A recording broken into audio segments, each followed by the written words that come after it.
I'm like, yeah, I had the whole discourse happening in my head, but I didn't say a beep, nothing. But it was all happening.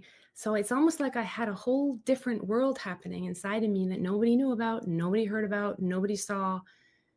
And even to this day, it's hard for me. Probably the hardest thing for me is to disrupt, Mhm. is to provoke, which is something that I'm trying to step into a little bit more, is be the person who doesn't go along with what everyone else is saying and try something different and be okay if people get it and they Yeah. accept it and be okay if they don't. Yeah. Yeah. So I that was totally not my agree with that. Yeah. experience. Yeah. Yeah. I see that a lot in professional life as in personal life. It is just so hard to have this kind of conversation.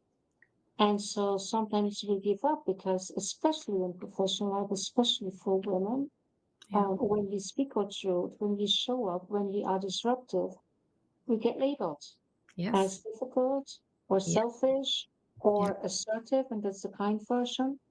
Yeah. So there again, this labeling, again in a social context, this time in a social corporate context, is something that keeps a lot of us from speaking our truth, right?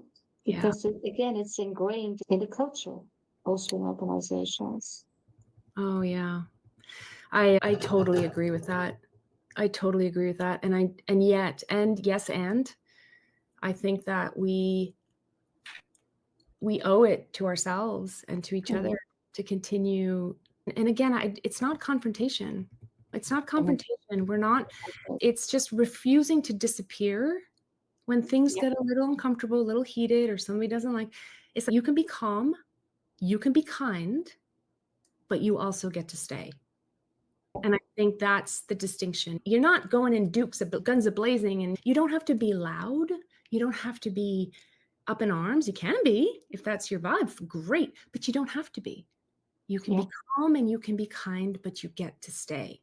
And this is where the Mm. training of staying comes in handy, because you get to stay in the discomfort of all of that and the Yeah. discomfort of feeling that from someone else. And let me tell you, like, this is a training I'm still engaging in. So I'm in the practice myself, but it's we don't have to fix everything and everyone. It's not all ours to fix.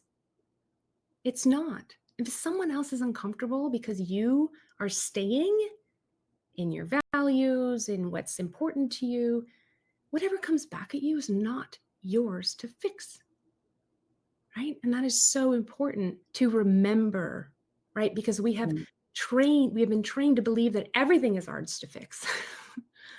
But it's not. It's not. So other people's feelings, their discomfort, their reactions, their disappointment, not everything that impacts you is yours to carry.